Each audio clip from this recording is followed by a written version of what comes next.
Hook. What would you do if one act of kindness toward a stranger changed not just your life, but the destiny of an entire frontier community? In 1847, a simple farmer's decision to feed a dying man would lead to one of the most remarkable alliances in American frontier history and prove that humanity transcends all boundaries of race, culture, and conflict. The bitter wind of late November 1847 cut through the Wyoming territory like a blade, carrying with it the promise of the harshest winter in living memory. Snow had been falling for 3 days straight, blanketing the small settlement of Pine Ridge in a deadly white silence that seemed to muffle even the sound of hope itself. Thomas Mackenzie pulled his worn coat tighter around his shoulders as he stepped out of his modest log cabin, the wooden door creaking against its leather hinges. At 32 years old, Thomas had the weathered hands and steady gaze of a man who had learned to read the land like scripture. His wife Sarah and their 2 young children, Emma and little Joseph, depended on his ability to coax life from this unforgiving soil.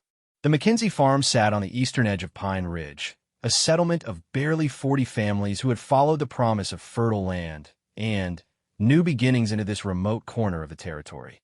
Their nearest neighbors, the Andersons, lived a full mile away through dense pine forests that now stood like silent sentinels under their heavy burden of snow. Thomas made his way toward the barn, his boots crunching through snow that reached nearly to his knees. The storm had been merciless, and he worried about his livestock. The barn housed their 4 dairy cows, a dozen chickens, 2 horses, and enough hay to last through winter if he was careful. These animals represented everything to his family: milk, eggs, occasional meat, and the hope of expanding their small herd come spring. As he approached the weathered wooden structure, something caught his eye. A dark shape lay crumpled against the barn's south wall, partially buried in the drifted snow. At first, Thomas thought it might be a fallen branch, or perhaps one of his animals that had somehow escaped. But as he drew closer, his heart seized with recognition and horror. It was a man. The figure lay motionless, curled on his side in what Thomas recognized as the final position of someone trying desperately to conserve body heat.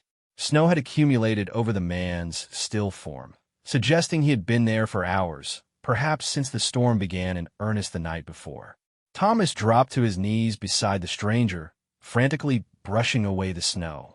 The man was Native American, wearing traditional buckskin clothing that was now soaked through and frozen stiff.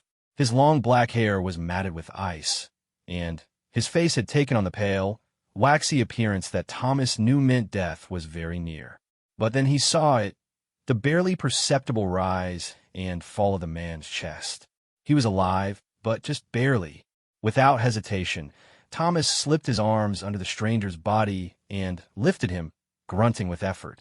The man was heavier than he appeared, his body a dead weight of muscle and bone made heavier still by his waterlogged clothing. Thomas half carried, half dragged him toward the cabin, his own breath coming in short puffs of vapor in the frigid air. "Sarah," Thomas called out as he struggled up the 3 wooden steps to their front door. "Sarah, I need help." The door burst open before he could kick it, and Sarah Mackenzie appeared, her blue eyes wide with alarm. At 28, Sarah had the practical strength of a frontier woman, but even she gasped when she saw what her husband carried. "Dear Lord, Thomas, what happened?" Found him by the barn, Thomas panted, maneuvering through the doorway. "Nearly dead from the cold. Help me get him by the fire." Sarah immediately moved into action, grabbing quilts from their bed, while Thomas lowered the unconscious man onto the rough wooden floor near their stone fireplace. The fire crackled warmly, casting dancing shadows across the cabin's single room that served as kitchen, living area, and bedroom for their family. "The children?" Thomas asked, suddenly, realizing he didn't see Emma or Joseph. "Still sleeping in the loft," Sarah replied, already kneeling beside the stranger with an armful of their warmest blankets. "Thomas, look at him. He's barely breathing." Indeed, the man's breathing was so shallow it was almost imperceptible. His lips had a blue tinge, and when Thomas touched his face, the skin felt like ice. But what struck Thomas most was how young he appeared, perhaps no more than 25 years old, with strong, angular features that spoke of health and vitality when not ravaged by exposure. "Help me get these wet clothes off him," Thomas said, beginning to work at the leather ties of the man's buckskin shirt. "He'll die if we don't warm him up quickly." Sarah fetched dry clothing from Thomas's chest while her husband carefully removed the stranger's frozen garments. The man's body told a story of hard living. Old scars crisscrossed his chest and arms, speaking of battles and hardships that Thomas could only imagine. But more concerning were the visible signs of malnutrition.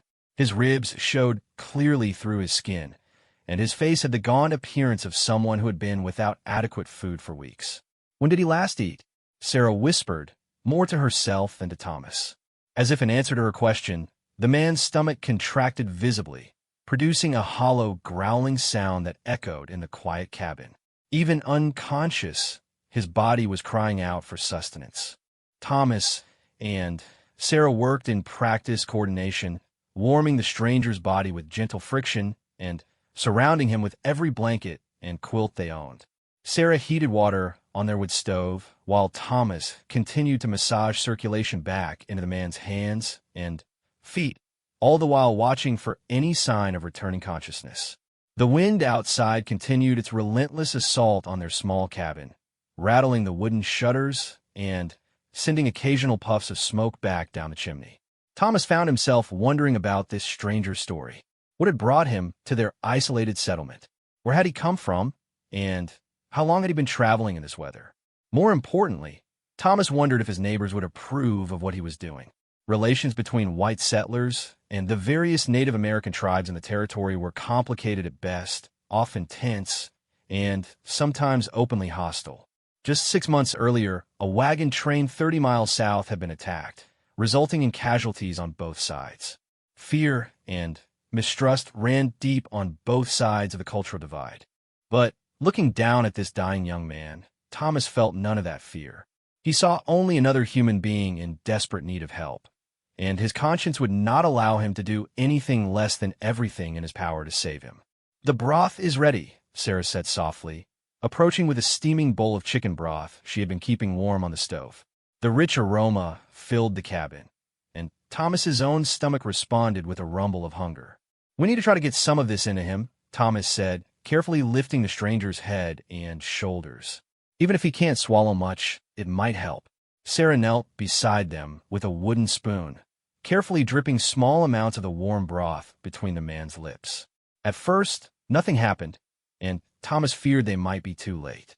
But then, as if responding to some deep survival instinct, the stranger's throat moved in a weak swallow. "He's taking it," Sarah breathed, relief evident in her voice. They continued this process for nearly an hour, patiently coaxing spoonful after spoonful of nourishing broth into the unconscious man. Gradually, his breathing became deeper and more regular, and a hint of color began to return to his face. As the morning wore on, the stranger's condition slowly improved. His body temperature rose enough that he no longer felt like ice to the touch, and his breathing steadied into a rhythm that suggested deeper sleep rather than the edge of death. It was nearly noon when the man's eyes finally fluttered open. Thomas was tending the fire when he heard a soft sound behind him. He turned to see the stranger attempting to sit up, confusion and wariness evident in his dark eyes as he took in his surroundings. The man's gaze moved quickly from Thomas to Sarah to the unfamiliar interior of the cabin, clearly trying to understand where he was and how he had come to be there. "Easy," Thomas said softly, raising his hands in a gesture of peace. "You're safe. You were nearly dead from the cold when I found you." The stranger's eyes fixed on Thomas, studying his face intently. Thomas could see intelligence there, and something else, a deep weariness that went beyond physical exhaustion. This was a man who had seen too much, endured too much. "Water," the stranger whispered in heavily accented English, his voice barely audible. Sarah immediately brought a cup of water, kneeling beside him with the same gentle care she showed her own children when they were ill. The man drank slowly, his hands shaking slightly as he held the cup. "What is your name?" Thomas asked gently. The stranger looked at him for a long moment, as if weighing whether to answer. Finally, he spoke, running bare. I am of the Lakota people. Thomas felt his wife tense slightly beside him. The Lakota were known as fierce warriors, and recent conflict had made their name a source of fear among many settlers. But looking at this young man, Running Bear, Thomas saw no threat. He saw only someone who had suffered and who needed help. "I am Thomas Mackenzie," he replied. "This is my wife, Sarah. You were dying when I found you by my barn. How long since you've eaten?" Running Bear's eyes showed surprise at the directness of the question, and perhaps at the genuine concern in Thomas's voice. "Many days," he admitted. "Maybe 8, 9 days. Only water, sometimes snow." Sarah gasped softly. 9 days without food, traveling in this weather. It was a miracle he had survived it all. "Why?" Thomas asked simply. Running Bear was quiet for so long that Thomas thought he might not answer. When he finally spoke, his words carried a weight of sadness that touched something deep in Thomas's heart. "My people, we were moved. Soldiers came, said we must go to reservation. Many miles from our home, from the sacred places of our fathers." Running Bear paused, closing his eyes for a moment. "I cannot go. I ran. But winter came early, and I had no food, no shelter. I was trying to reach my uncle's band in the northern mountains when the storm caught me." Thomas and Sarah exchanged a look. They had heard about the forced relocations, the government's policy of moving Native American tribes to designated reservations often far from their ancestral lands. It was a source of ongoing conflict and tragedy throughout the territory. "You've been traveling alone for 9 days?" Sarah asked, her voice filled with compassion. Running Bear nodded weakly. "I thought I could reach safety before winter. I was wrong." He looked directly at Thomas. "Why did you help me? Your people and mine, we are not friends in these times." The question hung in the air like a challenge, but Thomas heard no accusation in it, only genuine curiosity. He thought carefully before answering. "Because you're a man in need, and I'm a man who can help," Thomas said simply. "I don't see Lakota or white when I look at you. I see someone's son, maybe someone's brother. I see someone who doesn't deserve to die alone in the cold." Running Bear stared at him for a long moment, something shifting in his expression. "You are not like the others," he said quietly. "Maybe not," Thomas replied. "But I'm also not alone in thinking this way. There are good people among my kind, just as I'm sure there are among yours." Sarah had been quietly preparing another bowl of broth, and now she offered it to Running Bear. "You need to eat," she said gently. "Small amounts at first, until your stomach can handle more." As Running Bear slowly sipped the warm broth, Thomas found himself studying the young man's face. There was intelligence there, and dignity, despite his weakened condition. There was also something else, a sadness that spoke of losses Thomas couldn't imagine. "Tell me about your family," Thomas said, settling back against the wall. "Your uncle you were trying to reach." Running Bear's eyes lit up slightly at the question. "My uncle, Standing Wolf, is a great leader among our people. He refused to go to the reservation, led his band north into the mountains where the soldiers cannot easily follow. He is wise, knows the old ways. I hope to join him to help protect the children and elders through the winter." "And your parents?" A shadow crossed Running Bear's face. "Dead. The sickness that came with the white settlers took them last spring. Many died. That is part of why the soldiers found it easy to move us. We were weakened, fewer warriors to resist." Sarah made a soft sound of sympathy, and Thomas felt his own heart constrict. He had heard about the diseases that swept through Native American communities, illnesses that his own people carried, but had immunity to diseases that devastated populations with no previous exposure. "I'm sorry," Thomas said, meaning it deeply. "To lose family is hard no matter who you are." Running Bear nodded, then looked around the cabin again, taking in the simple but comfortable furnishings, the family photographs on the wooden table, the children's toys in the corner. "You have children," he observed. "2," Thomas replied. "Emma is 7, and Joseph just turned 4. They're sleeping upstairs." "It is good," Running Bear said softly. "Children are the future of any people. That is what my grandfather used to say." As if summoned by their conversation, a small voice called down from the loft. "Papa, is everything all right?" Thomas looked up to see Emma peering down through the opening in the ceiling, her blonde hair tousled from sleep and her blue eyes wide with curiosity. "Everything is fine, sweetheart," Thomas called back. "We have a guest who was caught in the storm. Why don't you and Joseph come down and meet him?" Sarah shot Thomas a look that clearly asked if he thought this was wise, but Thomas gave her a slight nod. If they were going to help Running Bear, they needed to do it openly, as a family. Emma climbed down the wooden ladder with the careful movements of a child who had done this many times, followed by 4-year-old Joseph, who still required help with the last few rungs. Both children stared at Running Bear with the unguarded curiosity of the young. "This is Running Bear," Thomas said gently. "He was lost in the storm, so we're helping him get warm and fed." Emma stepped forward with the boldness that often surprised adults. "Are you an Indian?" she asked directly. "Emma," Sarah gasped, but Running Bear held up a hand with a slight smile. "Yes," he told him seriously. "I'm what your people call Indian. We call ourselves Lakota. It means allies or friends in our language." Joseph, emboldened by his sister's example, took a step closer. "Do you live in a teepee?" he asked. Running Bear's smile grew a little wider.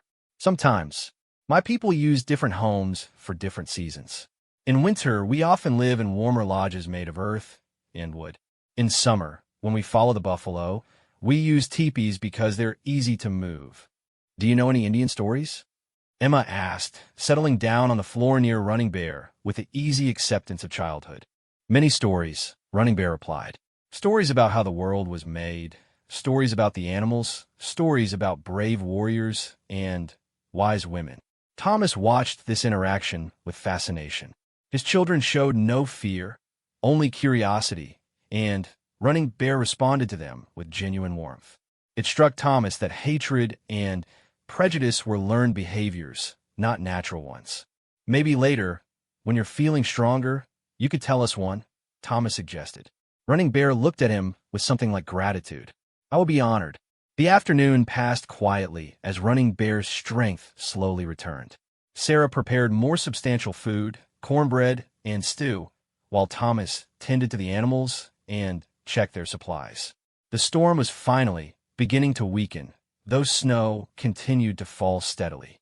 As evening approached, Thomas faced a decision that he knew would have far-reaching consequences. It would be several days before Running Bear was strong enough to travel, but keeping him in their home was not without risk. If word reached the other settlers, there could be trouble.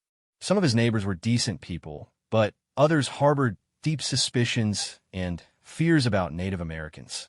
But looking at Running Bear interacting gently with his children, sharing stories, and answering their endless questions with patience and humor, Thomas knew he had already made his choice. Whatever the consequences, he would see this through. That night, as the family settled in for sleep, Running Bear insisted on sleeping on the floor near the fire despite Thomas's offer to share the bed. "You have done too much already," he said quietly. "I will not take your bed as well." As Thomas lay in the darkness, listening to the wind gradually dying outside and the soft breathing of his sleeping family, he found himself wondering what tomorrow would bring.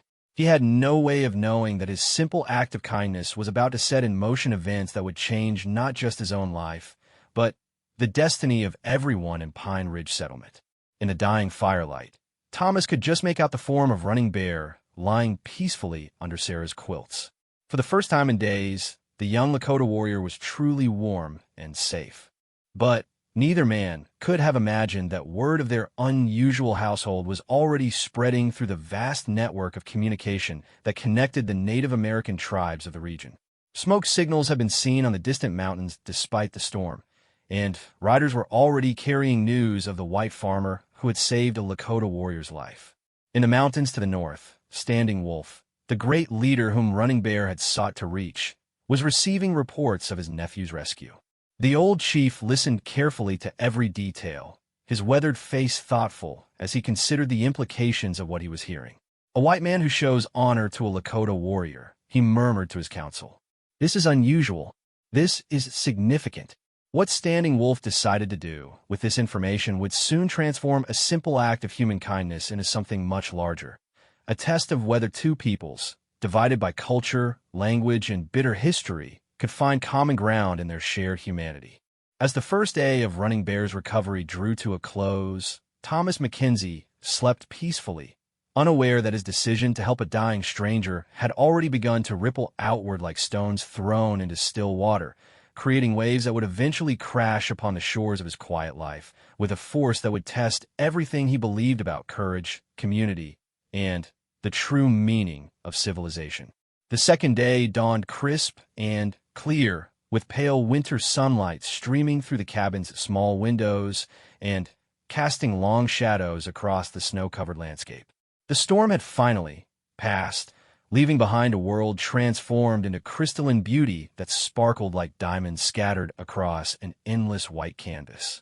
Thomas woke early, as was his habit, and found Running Bear already awake, sitting up against the stone wall near the fireplace. The young Lakota warrior looked considerably better than he had the day before. Color had returned to his face, and his eyes were alert and focused rather than clouded with the fog of near death. "How do you feel?" Thomas asked quietly, careful not to wake Sarah and the children. "Stronger," Running Bear replied, flexing his hands and rolling his shoulders. "Your wife's food and your fire have brought life back to my body. But I must not stay much longer. My presence here puts your family in danger." Thomas frowned as he pulled on his boots. "What kind of danger?" Running Bear's expression grew serious. "You do not know your neighbors as well as you think. Already, smoke signals have been seen on the mountains. My people know I am here, and they know what you have done. But the white settlers, they will know soon too, if they do not already." "How could they know?" Thomas asked, but even as the words left his mouth, he realized the answer. In a settlement as small as Pine Ridge, secrets were impossible to keep. Someone would have noticed the unusual smoke from his chimney during the storm, or seen his tracks in the snow leading to and from the barn at odd hours. "Mrs. Henderson," Sarah said softly from the bed, having been awakened by their conversation. "She watches everything from her kitchen window. Yesterday morning, when you were bringing Running Bear inside, I saw her curtain move." Thomas felt a chill that had nothing to do with the winter air. Agatha Henderson was the settlement's unofficial source of news and gossip, and she had made no secret of her fears about Native American raids. If she had seen him carrying Running Bear into their home, the entire settlement would know by now. "Then, we may have visitors today," Thomas said grimly, as if his words had summoned them. The sound of approaching horses drifted through the morning air. Thomas quickly moved to the window and peered through the frost-covered glass. 4 riders were making their way up the trail toward his cabin, their horses breathing clouds of vapor in the cold air. Thomas recognized them immediately.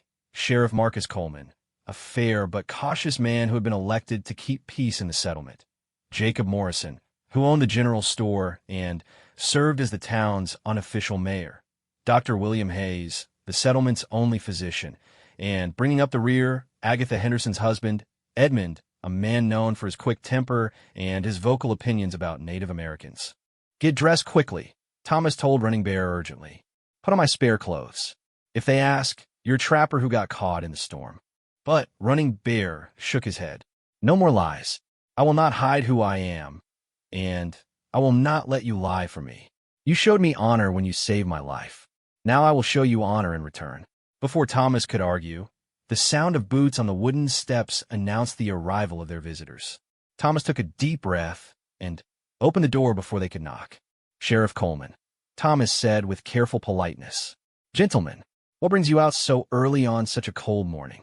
Sheriff Coleman, a man in his 40s with graying hair and tired eyes, touched the brim of his hat. "Morning, Thomas. We need to talk. May we come in?" Thomas hesitated for just a moment, then stepped aside. "Of course."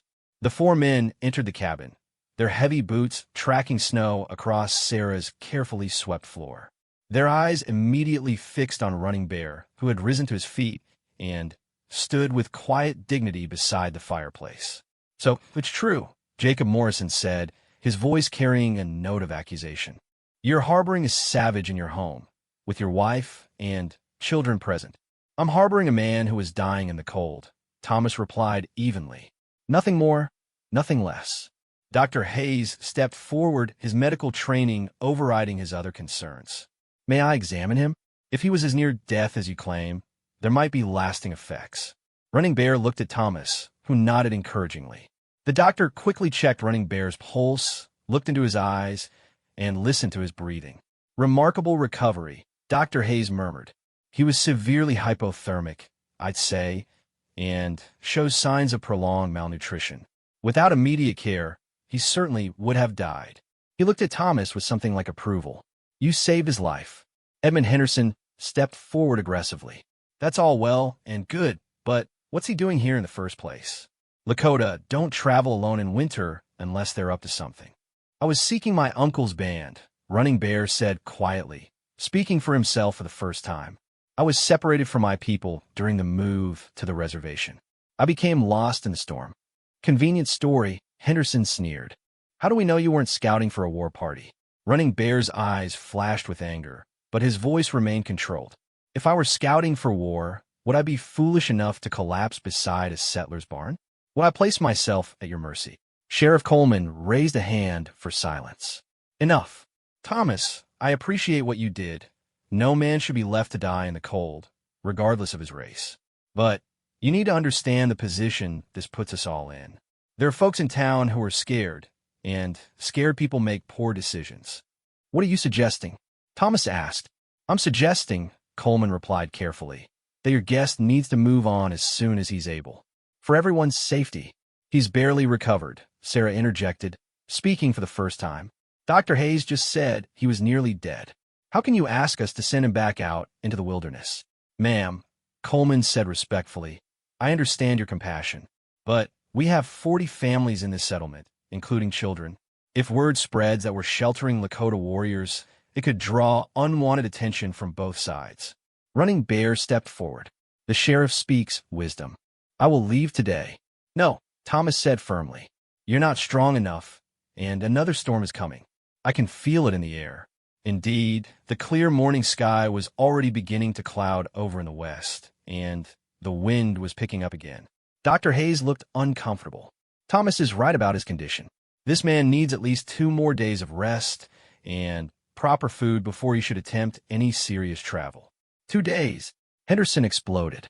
"In 2 days, half the Lakota Nation could be surrounding our settlement." "Edmund," Sheriff Coleman said sharply, "control yourself. These are serious matters that require clear thinking, not panic." Young Emma and Joseph had crept to the edge of the loft opening and were peering down at the proceedings with wide eyes. Running Bear noticed them and offered a slight smile, which Emma returned shyly. The gesture was not lost on Dr. Hayes, who observed, "He seems gentle enough with the children." "They're not scared of him," Sarah added quietly. "Children are often better judges of character than adults."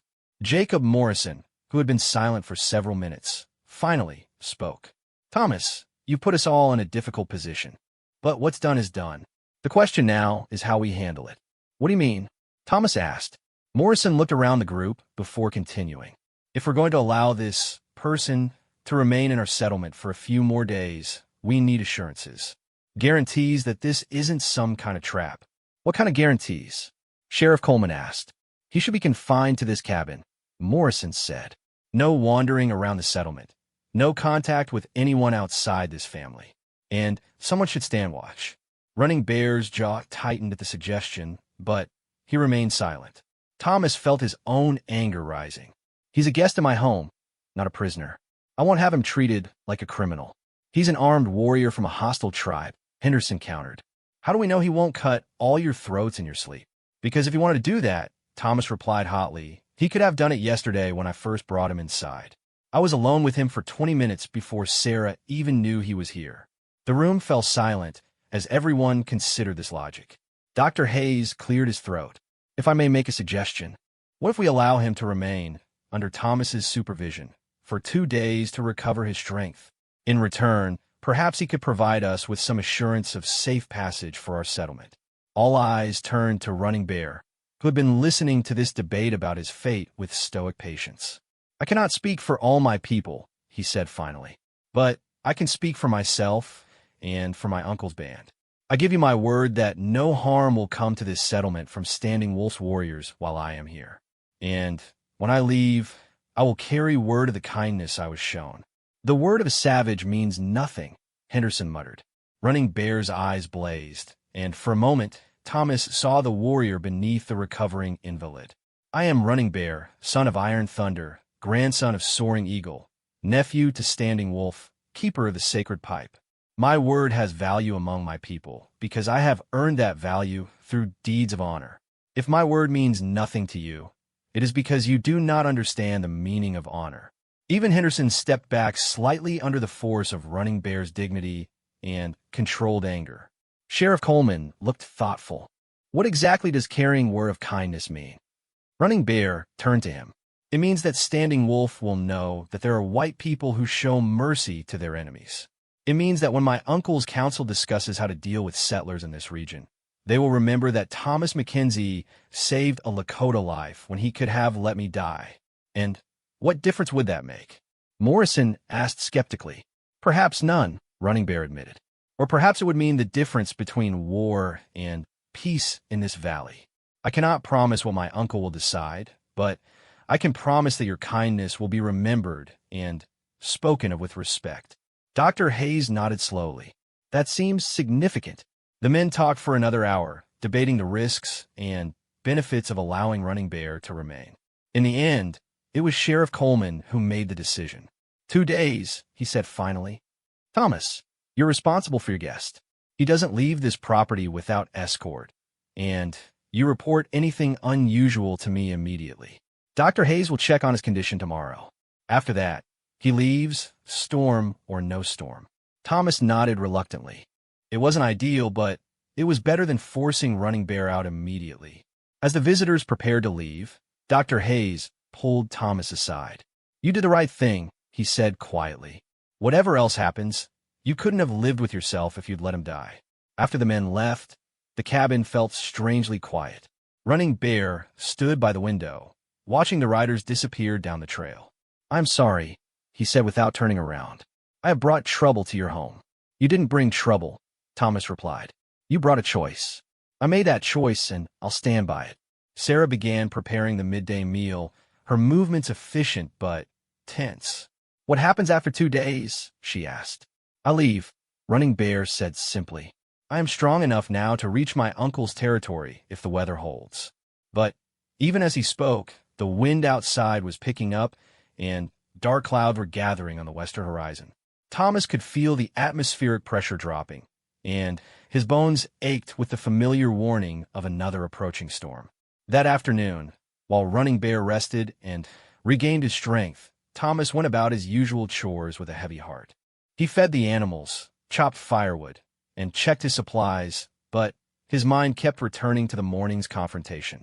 He was splitting logs behind the barn when he noticed something that made his blood run cold. Fresh tracks in the snow led from the forest to a position near his cabin, then back into the trees. The tracks were too large to be from any of the settlement's dogs, and they had the distinctive pattern of unshod horses. Someone had been watching his cabin.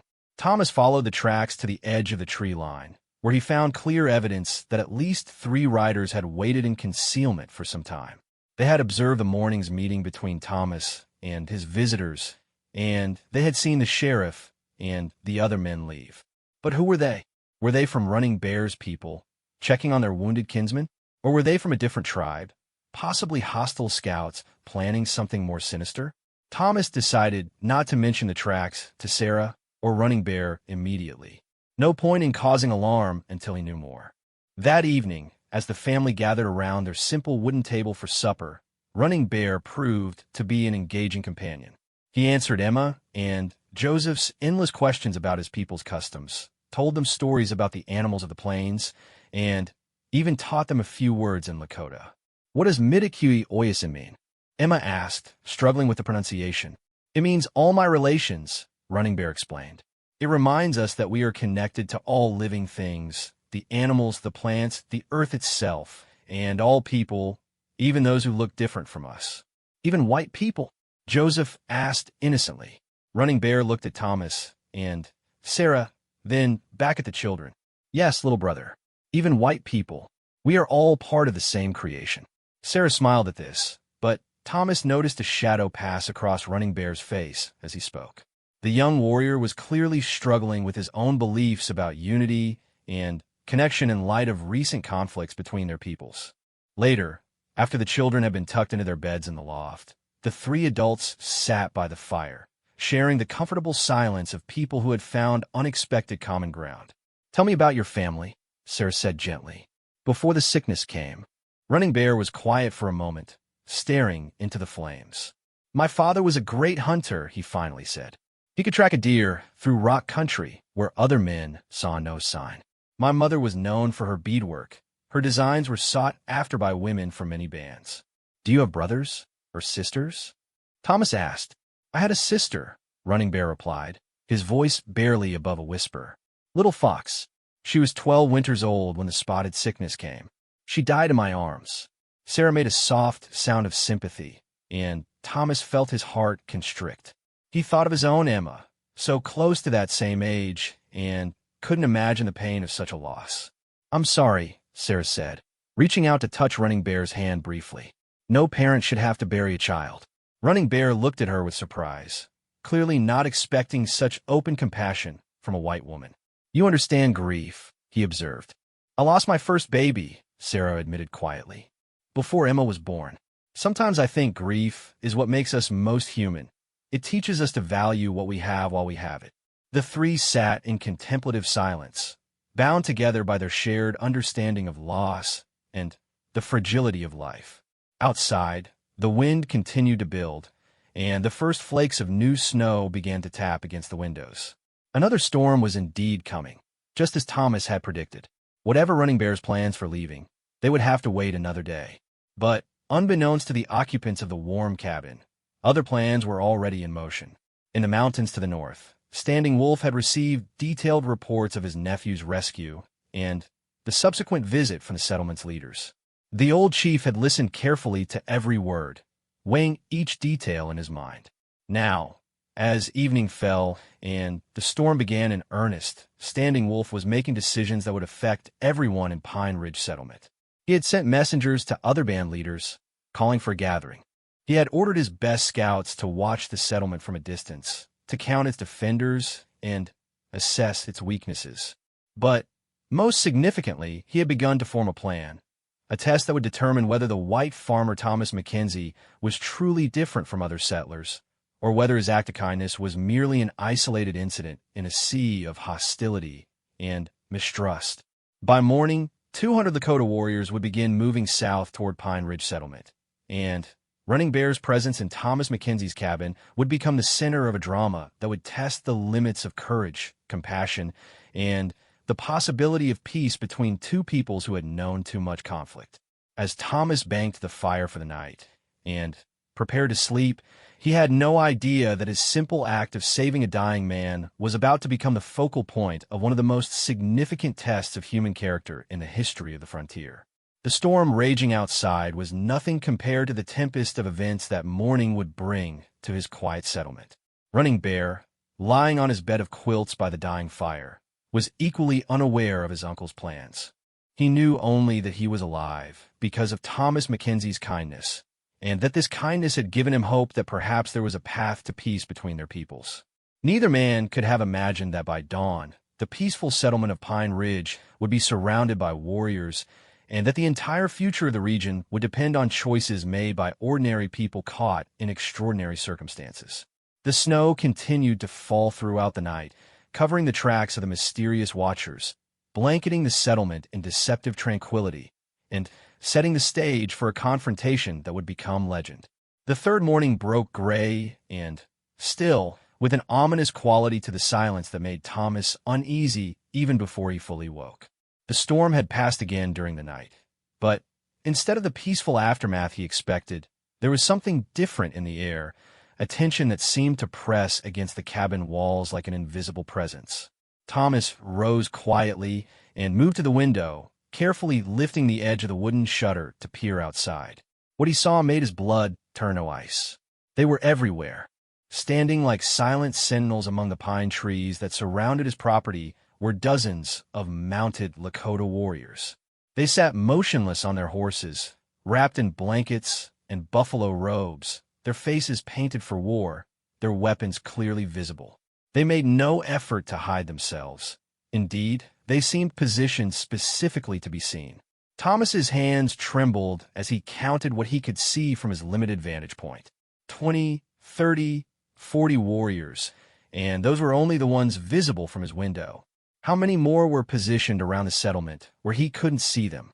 Thomas. Sarah's voice was barely a whisper behind him. What is it? He turned to find her sitting up in bed, her face pale with intuitive fear.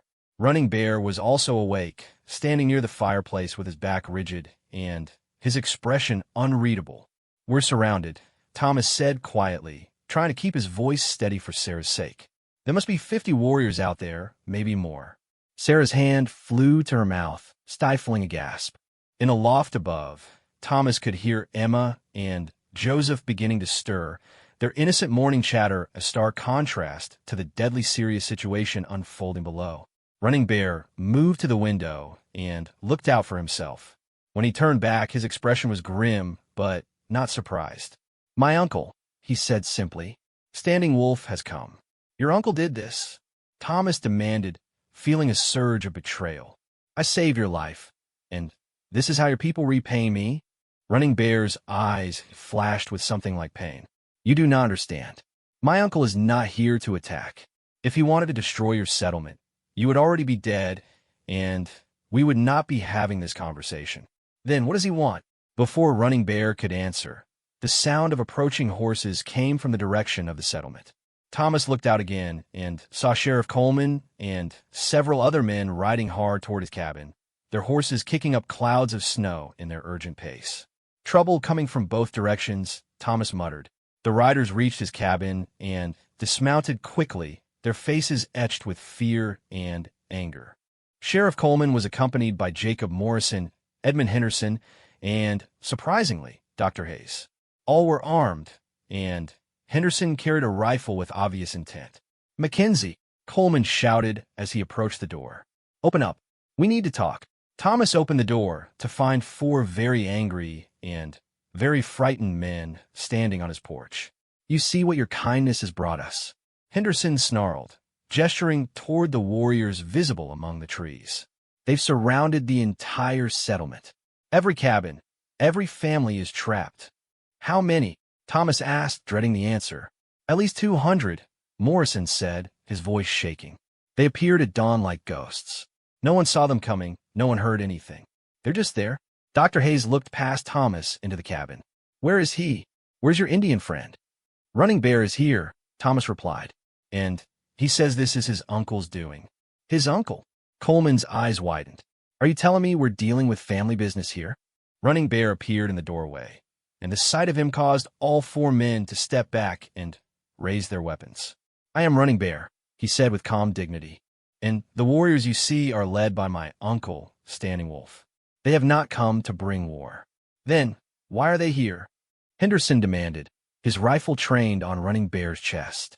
"They have come to judge," Running Bear replied, "to see what manner of white people live in this place, to see if Thomas Mackenzie's kindness is shared by his neighbors, or if it stands alone." Sheriff Coleman lowered his weapon slightly. "Judge? What kind of judgment?" Running Bear looked at Thomas, then back at the sheriff. "My uncle has heard the story of how I was saved. He has also heard how your people reacted when they learned of it. He has come to see for himself whether there is hope for peace between our peoples in this place. And if he decides there isn't?" Dr. Hayes asked quietly. Running Bear was silent for a moment. "Then you will likely not see another sunrise," he said finally. 200 Lakota warriors do not travel this far from their winter camps without serious purpose." The words hung in the cold air like a death sentence. Emma's voice called down from aloft. "Papa, why are there so many horsemen outside?" Thomas felt his heart clench. His children were awake, and they were about to witness whatever was going to happen next. "Stand aloft, Emma," he called back. "You and Joseph stay up there until I tell you it's safe to come down." Henderson's face was flushed with anger and fear. "This is what comes of showing mercy to savages. Now we're all going to die because you couldn't leave well enough alone." "Enough," Sheriff Coleman snapped. "Edmund, your mouth is going to get us all killed. Everyone just calm down and think." Morrison wiped sweat from his brow despite the cold. "What do they want us to do? What's this judgment supposed to look like?" Running Bear glanced toward the trees where his uncle's warriors waited. I believe Standing Wolf wishes to speak with the leaders of your settlement. But I cannot speak for him. I am only a young warrior who owes his life to your friend here. Can you get word to him? Coleman asked. Can you arrange a meeting? I can try, Running Bear replied. But first, I must know, what do you do if my uncle offers terms for peace? What if he suggests a way for our peoples to share this land without bloodshed? Henderson snorted. Share the land? This is our land. We filed claims, we built homes, we planted crops. And before you came, Running Bear said evenly, my people hunted these forests for 1,000 years. The earth knows no ownership, only use. The question is whether we can find a way to use it without destroying each other. Dr. Hayes looked thoughtful. What kind of sharing are we talking about? I did not know my uncle's mind, Running Bear admitted. But Standing Wolf is wise. He knows that the old ways are ending, that more white people will come whether we fight or not. Perhaps he seeks a way to preserve what can be preserved while adapting to what cannot be changed. Thomas had been listening to this exchange with growing understanding. You're saying your uncle might be offering an alternative to war? I am saying that Standing Wolf is a leader who thinks beyond today's anger to tomorrow's needs. His people have children too. He wants them to have a future. Sheriff Coleman made a decision. All right, can you arrange a meeting? Somewhere neutral, where we can talk without weapons. Running Bear nodded. I will ask. But first, there must be a gesture of good faith from your people. What kind of gesture? Morrison asked suspiciously. Running Bear looked directly at Thomas. My uncle knows that Thomas Mackenzie saved my life. He also knows that some among you wanted me turned away to die. He wishes to see how your community truly feels about what was done. I don't understand, Thomas said. A council, Running Bear explained. Call together all the families of your settlement. Let them hear the full story of what happened. Let them decide, openly and honestly, whether Thomas Mackenzie did right or wrong when he saved a Lakota warrior's life. Let Standing Wolf see what manner of people he is dealing with. Henderson laughed bitterly. You want us to hold a trial? With 200 warriors pointing guns at our heads. I want you to show courage, Running Bear replied simply. The courage to stand up for what you believe, even when it is difficult. That is what my uncle wishes to judge, whether you have courage, honor, and wisdom, or only fear and hatred. Sheriff Coleman was quiet for a long moment, thinking. Finally, he spoke. When would this council take place? Today, at midday, when the sun is highest, in the center of your settlement, where all can see and hear. And if we refuse? Running Bear's expression grew sad. Then, Standing Wolf will conclude that there is no hope for peace, and he will act accordingly. The implications of that statement needed no elaboration. Dr. Hayes cleared his throat. Sheriff, I think we need to consider this seriously. If there's even a chance of avoiding bloodshed. By putting ourselves on trial? Henderson interrupted. By letting them judge us. By showing them who we really are, Thomas said firmly. If we're the good people we claim to be, what are we afraid of? Coleman looked around the group, then back at Running Bear. If we agree to this council, what guarantee do we have that your uncle won't attack anyway? You have my word, Running Bear said solemnly. And you have the word of Standing Wolf, which has never been broken. If you show courage and speak truth at this council, no harm will come to your people today. And tomorrow? Morrison asked. Tomorrow will depend on what truths are spoken today. Sheriff Coleman made his decision. All right, I'll call the settlement together. But I want you there, Running Bear. I want you to translate, to make sure nothing is misunderstood. Running Bear nodded. I will be honored to serve as bridge between our peoples. As the men prepared to return to the settlement to spread word of the unusual council, Thomas pulled Running Bear aside. Is this really about judgment? He asked quietly. Or is your uncle planning something else? Running Bear met his eyes directly. My uncle is a great leader because he understands that the future belongs to those who can adapt. The old way of constant warfare between our peoples leads only to destruction for both sides. But he also knows that peace cannot be built on weakness or fear. And if the council goes badly, then Standing Wolf will conclude that your people are ruled by hatred and fear, and he will act to protect his own people before that hatred can spread to other settlements. But if it goes well, Running Bear paused, a glimmer of hope in his eyes. If it goes well, you may see something that has never happened before in this territory, which is a true treaty of friendship between a white settlement and a Lakota band. Not a government treaty written by distant politicians, but an agreement between neighbors who have chosen to see each other as human beings rather than enemies. Thomas felt a flutter of hope mixed with terror. The stakes were impossibly high, but the potential reward was equally vast.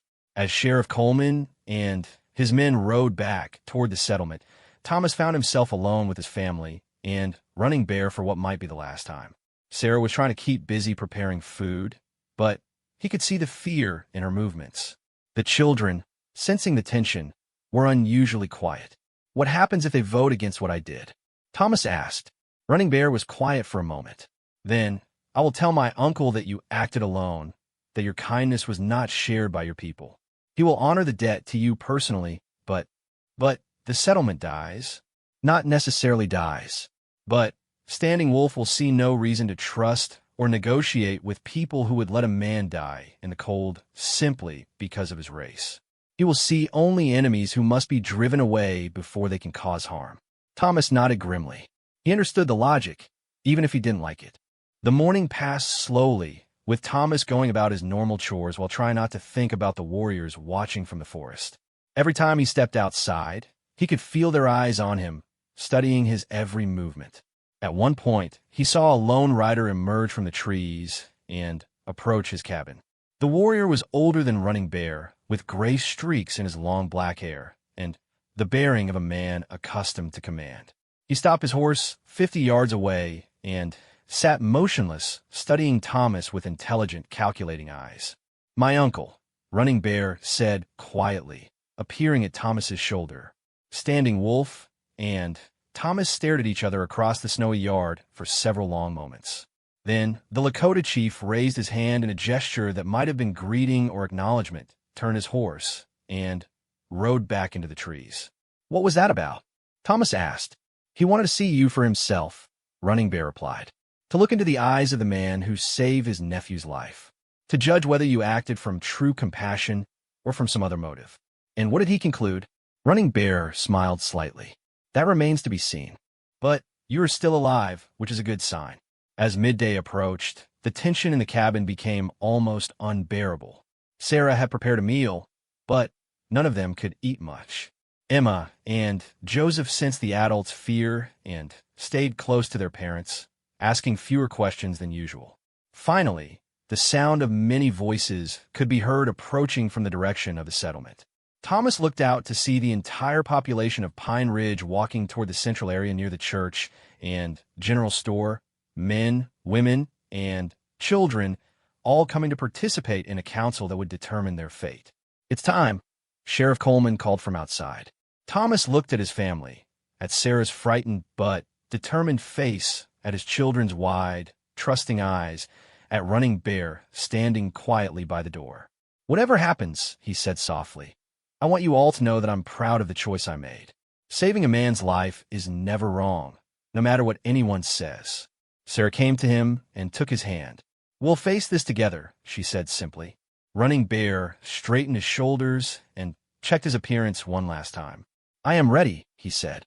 And together, the four of them stepped out into the cold, clear air to walk toward a confrontation that would test everything they believed about courage, compassion, and the possibility of building bridges across the deepest divides of culture, race, and fear. Behind them, watching from the forest, 200 Lakota warriors waited to see whether the words spoken at this council would lead to peace or war. The future of Pine Ridge Settlement, and perhaps the entire region, hung in the balance of what would happen in the next few hours. The entire population of Pine Ridge Settlement had gathered in the open space between the church and Morrison's General Store. 40 families, representing nearly 160 souls, stood in clusters throughout the area, their faces etched with fear, confusion, and barely controlled panic. Children clung to their parents' clothing while adults whispered urgently among themselves, casting nervous glances toward the tree line where mounted warriors could be glimpsed like shadows among the pines. Sheriff Coleman stood on the wooden steps of the church, his badge glinting in the pale winter sunlight. Beside him, Jacob Morrison wrung his hands nervously while Dr. Hayes maintained his professional composure despite the circumstances. Edmund Henderson paced back and forth like a caged animal, his rifle still in his hands despite repeated requests from the sheriff to put it down. As Thomas, Sarah, and Running Bear approached the gathering, a hush fell over the crowd. Every eye fixed on the Lakota warrior walking calmly beside the Mackenzie family, and Thomas could feel the waves of fear and hostility emanating from many of his neighbors. "There he is," called out Mrs. Henderson from near the back of the crowd. "There's the savage who's brought death to our doors." "Agatha, that's enough," Sheriff Coleman commanded sharply. "We're here to talk, not to make accusations." But the damage was done. Murmurs rippled through the crowd, some supportive of Mrs. Henderson's outburst, others calling for calm and reason.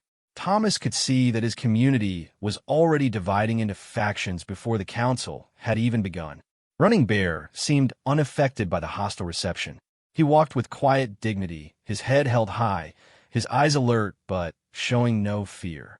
When they reached the center of the gathering, he turned slowly in a complete circle, making eye contact with as many people as possible, allowing them all to see his face and judge his character for themselves. Sheriff Coleman raised his hand for silence. "Folks, we're here because we have a situation. As you all know by now, we're surrounded by Lakota warriors.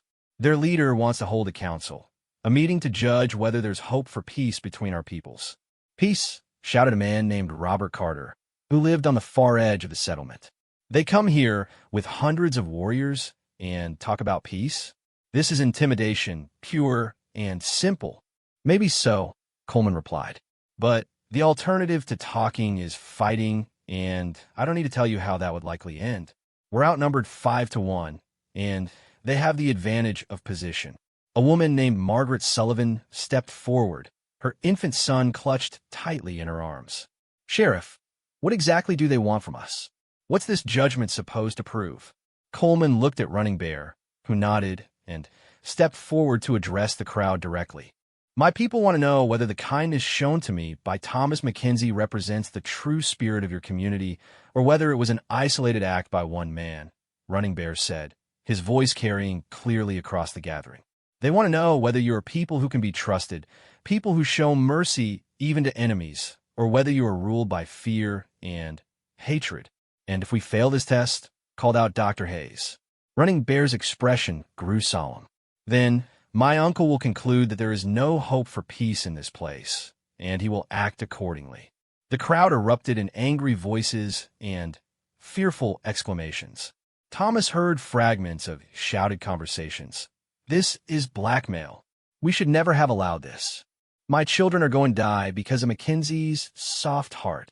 Everyone shut up and let the man speak." Sheriff Coleman fired his pistol into the air, the sharp report echoing off the surrounding mountains and bringing instant silence to the gathering. "That's enough," he commanded. "We'll conduct this council in an orderly fashion, or we'll all die in chaos. Now, Running Bear, tell us exactly what your uncle wants." Running Bear nodded respectfully. "Standing Wolf wishes to hear the true feelings of your people about what Thomas Mackenzie did. He wants to hear both sides. Those who believe mercy should be shown to all people regardless of their race, and those who believe otherwise. He wants to judge whether this community has wisdom, honor, and courage or only fear and prejudice.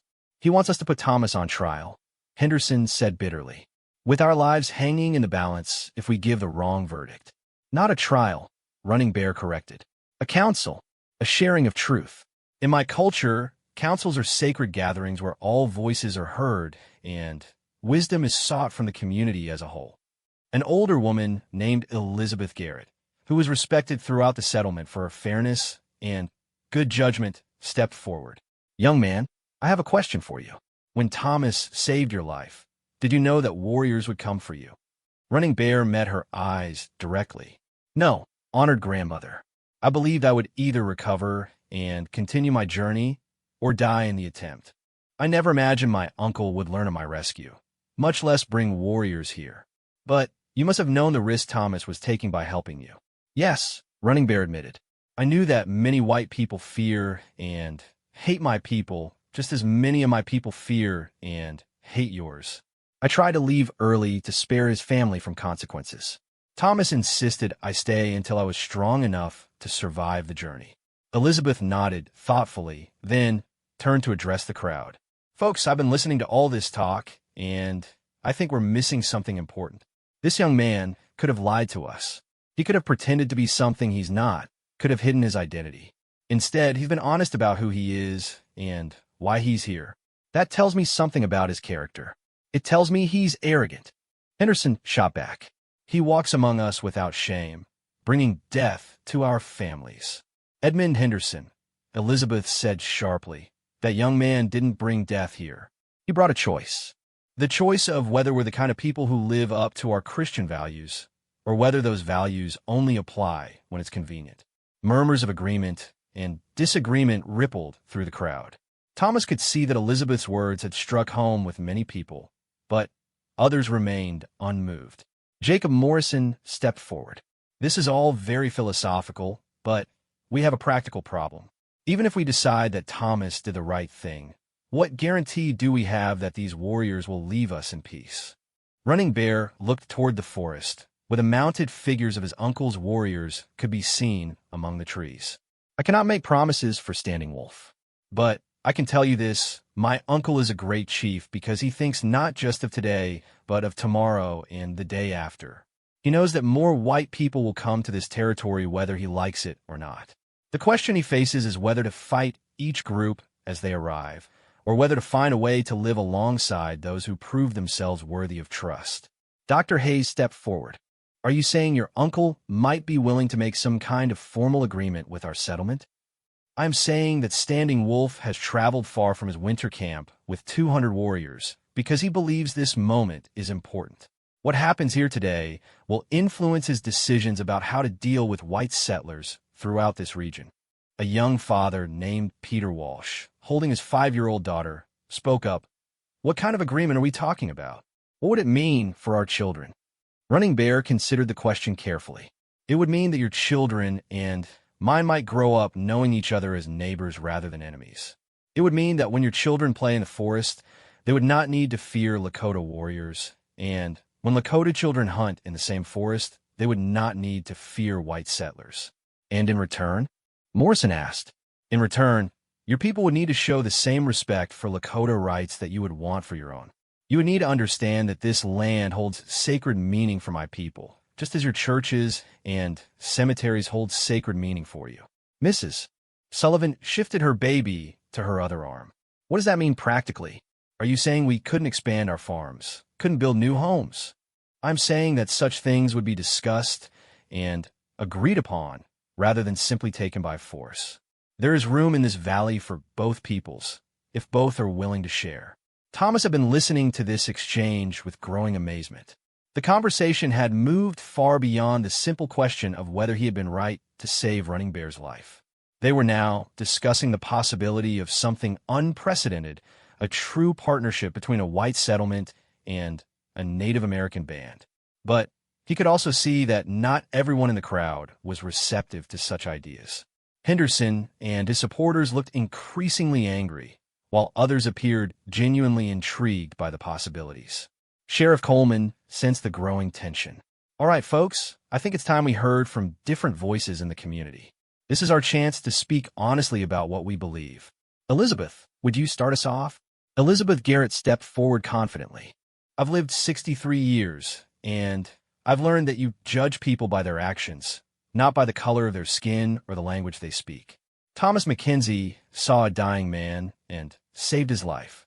That's what any decent Christian would do, and I'm proud to live in a community with people like Thomas. Approving murmurs came from several sections of the crowd. Furthermore, Elizabeth continued, I think this young warrior has shown remarkable courage and honesty in a situation where he could easily have lied to save himself. If his people are willing to consider peaceful coexistence, then I believe we should listen with open hearts. Henderson couldn't contain himself any longer. Open hearts? These are the same savages who killed the Henderson family 2 valleys over. These are the people who scalped women and children on the Oregon Trail. You want to welcome them as neighbors. Running Bear's jaw tightened, but His voice remained controlled when he responded. And white soldiers burned my cousin's village last spring, killing elders and children who had never raised weapons against anyone. There's blood on both sides, anger on both sides. The question is whether we continue the cycle of revenge or whether we choose a different path. Dr. Hayes stepped forward. I've seen the results of this conflict from both sides. I've treated white settlers wounded in raids, and I've treated Native Americans wounded by soldiers and vigilantes.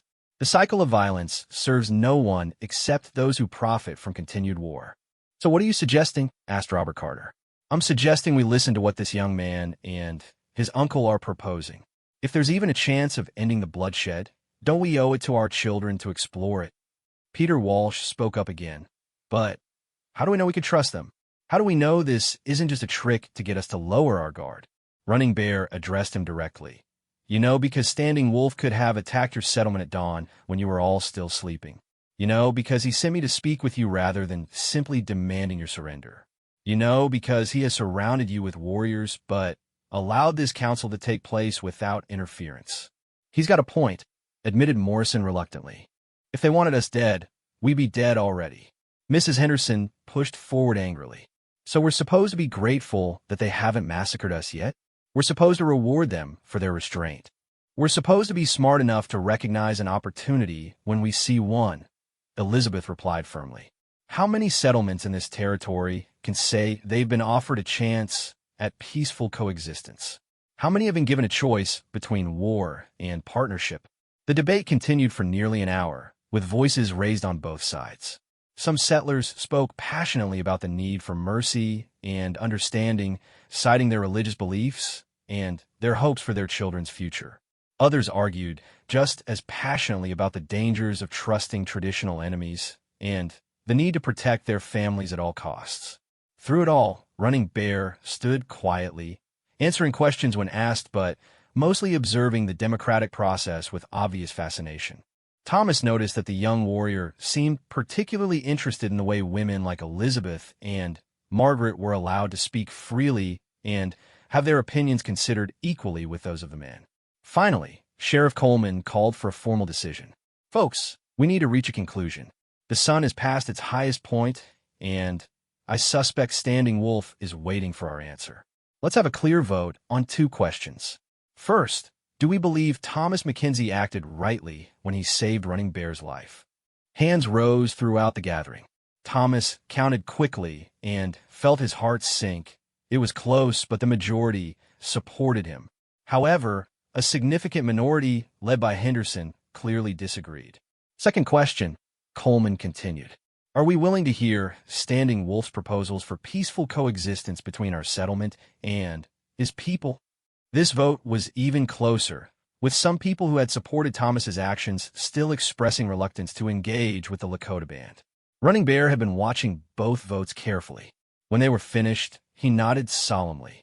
I will carry your words to my uncle, he said. He will be pleased to know that wisdom and courage exist among your people, even though fear and anger exist as well. This is as it should be. No people are all good or all bad. What happens now? Asked Dr. Hayes. Now Standing Wolf will decide whether to speak directly with your leaders or whether to conclude that your people are too divided to be trusted as allies. The crowd waited in tense silence as Running Bear walked toward the tree line where his uncle's warriors waited. They watched him disappear among the pines, and then they waited, knowing that their fate hung in the balance of a conversation they could not hear between two Lakota warriors in a language they could not understand. The next few minutes felt like hours as the entire population of Pine Ridge Settlement stood in their central square, surrounded by the evidence of their simple, hard-working lives. The church they had built with their own hands, the homes they had carved from the wilderness, the school where their children learned to read, and, right, all of it now hanging in the balance of decisions being made in the forest. Then, slowly, figures began to emerge from the trees. Standing Wolf rode out first, a man in his 50s with the bearing of natural command and eyes that seemed to see everything. He was followed by a dozen of his senior warriors, all mounted on horses painted with symbols of war and peace. They rode slowly, deliberately, their weapons visible but not raised in threat. The Lakota chief stopped his horse 50 yards from the gathering, and sat motionless for a long moment, his gaze moving slowly across the faces of the settlers. When he finally spoke, his words were in Lakota, but Running Bear appeared at his side to translate. Standing Wolf says he has heard your words and weighed your hearts, Running Bear announced to the silent crowd.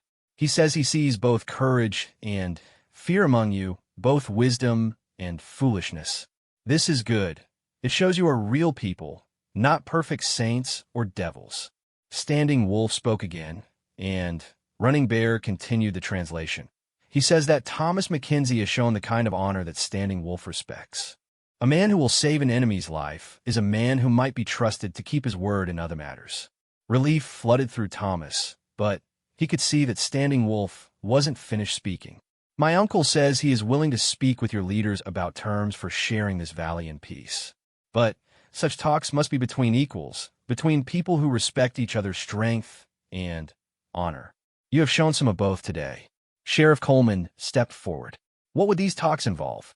Standing Wolf spoke directly to Coleman, and Running Bear translated. He proposes a formal council between the leaders of both peoples. 3 days from now, at the Great Clearing by Thunder Falls, 5 miles north of here. Each side may bring 5 representatives, and no weapons except for ceremonial purposes. And if we reach an agreement? Morrison asked. Then your children and ours will grow up as neighbors instead of enemies. Your settlement will be under the protection of Standing Wolf's warriors, and his people will have access to traditional hunting and gathering areas. Both sides will settle disputes through council rather than warfare. And if we can't reach an agreement? Running Bear translated Standing Wolf's response. Then you will be given safe passage to leave this territory within 1 moon's time. No harm will come to those who depart peacefully, but no white settlement will be permitted in this valley after that. The implications were clear: agree to coexistence or face exile. But given that the alternative could have been immediate massacre, it seemed like a remarkably generous offer. Henderson stepped forward aggressively. What if we refuse both options? What if we choose to stay and fight?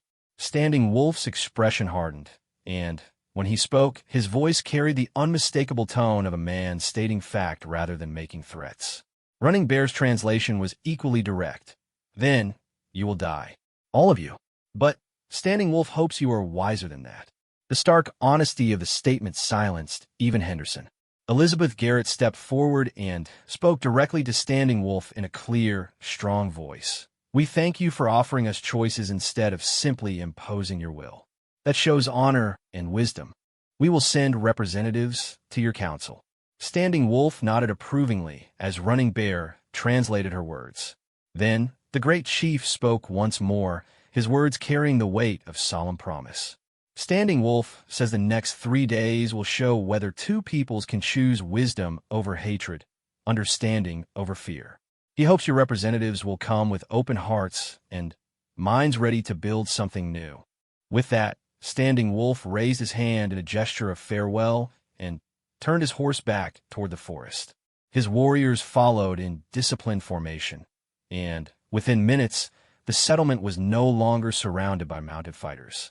But everyone understood that this was not an end, but a